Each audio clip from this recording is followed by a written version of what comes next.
fields didn't do a thing all day. How much hay have you stacked? You know what happened to me? I got greedy, and with the weather being nice, I had to mow the whole field, and now I'm not at all pleased. I think it may rot. I think I should have waited. Oh, what's this? You're all in formal wear. Oh, wow. Well, I never. I must say, you do look good.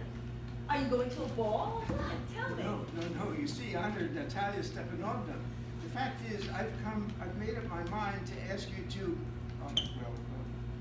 hear me out.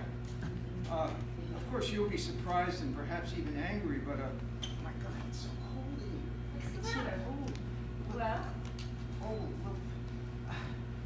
Look, I'll try to be brief, as brief as I can be, Natalia Stepanovna. What's the matter? Well, you must know, honored Natalia Stepanovna, that I have long since my childhood, in fact, had the privilege of knowing your family, my late aunt and her husband, from whom, as you know, I inherited my land, always had the greatest respect for your father and your late mother. So, the Lomovs and the Tobakovs have always had the most friendly, and may I also say the most affectionate, regard for each other. And as you know, my land is a near neighbor of yours. You will remember that my Oxen Meadows touch your Birchwood. So, excuse me for interrupting. You say my Oxen Meadows. Are you saying they're yours? oh, yes, mine. What are you talking about? They're ours, not yours. Oh, no, mine, honored Natalia Stepanovna. Well, I never knew that before. How do you make that out? Well, how? I mean, I'm speaking of those Oxen Meadows which are wedged in between your Birchwoods and the Burnt Marsh. Yes, they're ours. Oh, no. You're mistaken. Honored Natalia Stepanovna. They're mine.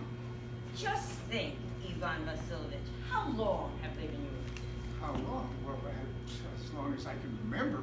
Really? You won't get me to believe that. But you can see from the documents, honored Natalia Stepanovna, Oxen Meadows, it's true, were once the subject of dispute. But now everybody knows that they are mine. There's nothing to argue about. You see, my aunt's grandmother gave the free use of these meadows in perpetuity to the peasants of your father's grandfather, in return for which they were to make bricks for her. Peasants belonging to your father's grandfather had the free use of the meadows for 40 years, and had got into the habit of regarding them as their own. When it happened that... No, it isn't like that at all. My grandfather and my great-grandfather always said that their land extended to Burnt Marsh, which means that Oxen Meadows are ours. I don't see what there is to argue about. It's simply silly. I'll show you the documents, Natalia.